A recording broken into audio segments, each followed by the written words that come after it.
It's Ken Rutkowski. Welcome back to Voice of Disruption. We're here, of course, meeting people that are disrupting their lives and your lives out there, too, with a lot of the techniques that they're working with. I am with the pitch whisperer. Come on, John. Is that really the term you're using? It is. In fact, I've trademarked it. No. John Livesay is joining us. And what's a pitch whisperer? Well, it's a lot like a horse whisperer, which calms people down before they have to go pitch, because everybody gets nervous, right? When you're pitching for big stakes, like getting a job or getting your startup funded or even getting a new client, you get nervous. And so a pitch whisperer, like a horse whisperer, calms you down and answers those three unspoken questions that everybody has in their head when they hear you pitch anything. What are the three questions? Well, the first one is, do I trust you? Which is a gut thing. Wait, stop. Slow down. Let's set the premise. When we talk about pitch, Yes. are we talking about a pitch for business? Are we talking about a pitch to please accept me in this community? Are we talking about a pitch when it comes to standing on stage? What kind of pitch? A pitch normally is, in the startup world, pitching to get your startup funded. Got it. Okay. It also can be, we're going to go pitch to get a new client. So it's all just another word for selling. You're always selling yourself. Okay. And so that's why being a pitch whisperer helps people go, oh, people say, can you be in my ear when I go out and pitch to get a client or to get a job? Okay. Yeah. So first, do I trust you? Right, which is a gut thing. Okay, that's the person on the other side. Do they trust me pitching? Right. When they're listening to you pitch, they are thinking in their head, do I trust this person? And so your pitch has to come across credible. In fact, the handshake first came out to show you didn't have a weapon in your hand. So our first response is fight or flight. Do I trust you? Eye contact. Is a handshake necessary? It's a good thing, yes. And a strong handshake is definitely part of the thing. All right, so an eye contact, okay. Yes.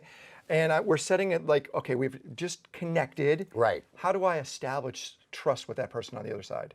A lot of it has to do with using other names of common people you have in common. We're part of the same tribe. Okay. And just being confident and being grounded that, like, oh, this person is trustworthy, they know some people I know, and they're making eye contact, they're not darting their eyes, and they're here, they're present. So when you feel like you've got their trust, Yes. does body language change on the other side? Where they Yes. lean back a little more, or where they, what kind of characteristics could we see on the person knowing that you are at least gaining some trust? Well, leaning in is okay. definitely a way of, I feel safe, right? I feel safe to get a little closer to you because I'm not quite sure who you are at first. If I feel safe, I can lean in. So the trust factor's the gut thing, right? It's literally a fight or flight response that if you come in full blown as opposed to figuring out their energy, their level, and you match that, then people tend to trust you. Okay, so got the trust. Yes. What's the second thing? Move up to the heart.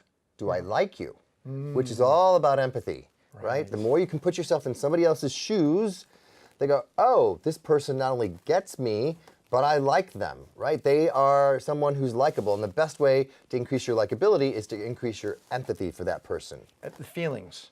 Feeling, like literally putting yourself, so if you are going into a situation to get a new client and you walk into an office and there's a receptionist and she's got two other reps besides you coming in to pitch, there's a FedEx person, the phones are ringing off the hook.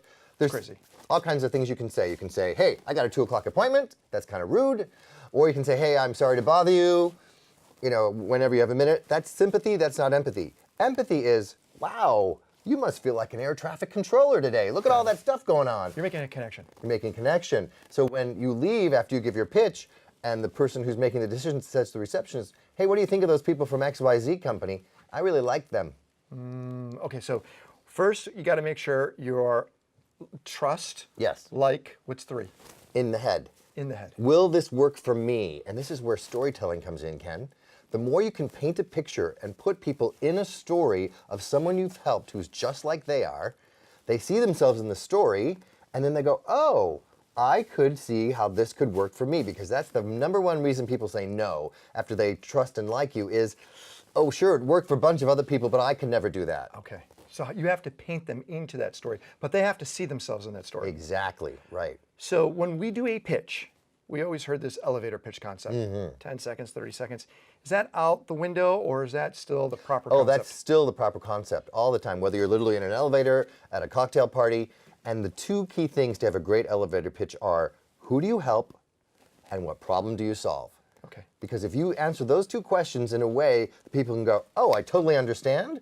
Because if you confuse them, the confused mind always says no, or I don't understand. But if you give them clarity, then they're like, I could either hire you or I know somebody who could hire you. Okay, so let's make sure we understand. Everybody is in sales. Yes. Everybody, from your teacher to your doctor to a salesperson, right? Everyone's selling something, either themselves or an idea. The best salespeople are the ones that make it feel like you're not buying something, but you are almost sold already. Exactly. Is it because of the individual? It's because whoever tells the best story gets the sale. Okay. Plato said storytellers rule the world, and it's just as true then as it is now. So selling, the old way of selling, either advertising, pushing your message out, is what people repel back from, right? But a story taps into the right side of our brain. That's where imagination lives. And when I tell you a story, people think, oh, maybe I'm going to be entertained. And you relax and you go, oh, you're taking me on a journey. Maybe there'll be some drama in the story. And when you pull people in with stories, that's when they feel like they're on the journey with you. So John, let me take you in your past real quick. You, at one point in time, worked for the Daily Beast. I did. Okay, doing digital sales. Yes. Tough job. Tough job. So you had to get somebody who generally was acquainted to print or traditional ads, Yes. okay? Go to an area where it was not tangible. You couldn't touch it. You had to see it on a screen. How did you do your pitch in that situation? Well, at the Daily Beast, which was Tina Brown was the launch editor, and I was the first person to launch that on the West Coast. I went to some of my former clients who were in print, Lexus being one, and I knew that their hot button was being seen as innovative.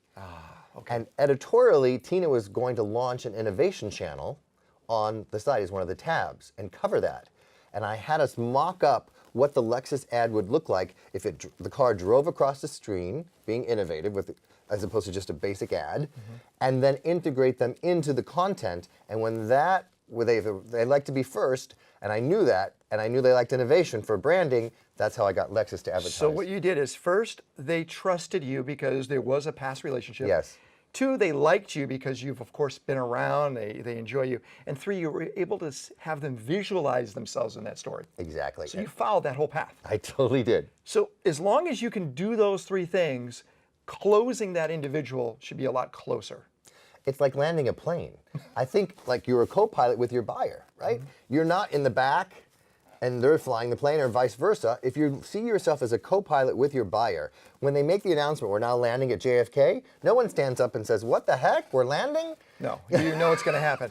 All right, let's go up north. We're in California, San Francisco, Silicon Valley. There's pitches going on all the time. All the time. I feel like those 3 things are so difficult. Let me explain why. First, generally, every venture capitalist, every finance person has this giant wall that's up.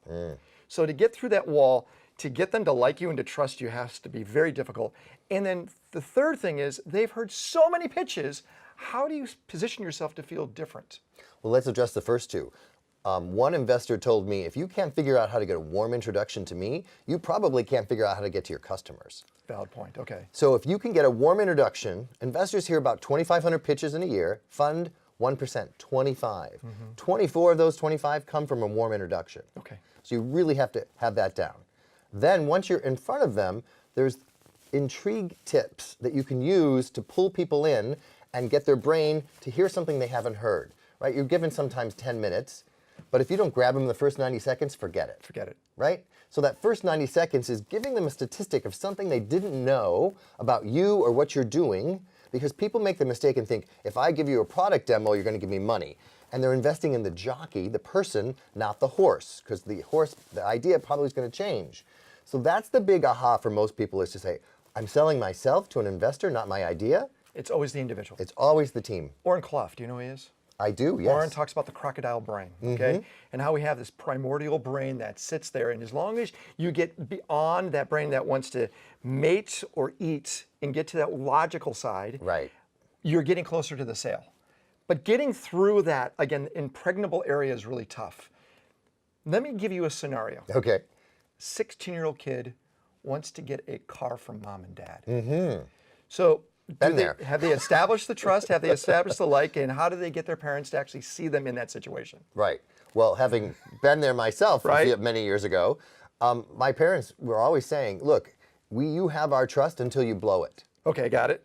Right. So I knew that if I made something like didn't tell the truth, right? I said I was going to be home by a certain time. I didn't do it. Anything like that. You're going to could build blow up that. to this one. Okay, Gotta so build to up. get number one, you got to at least get 6 months of trust going. Trust me, going, right. I have a feeling there's some like there already if it's your parents, right? Yeah, hopefully. But you start putting yourself in the scenario. It's like, I'm going to not jump on the freeways the first time I get to drive by myself. I'm not going to drive at night. I'm not going to, certainly not drink and drive. I think you address some of the unspoken questions That they're thinking about before, and then they're not having to hound you for them, and they know, oh, he's mature enough to think that through. Hey, I think, again, The Successful Pitch is your book, Yes. which can be found on Amazon. Yes. Get it over on Amazon. That's where you can find it.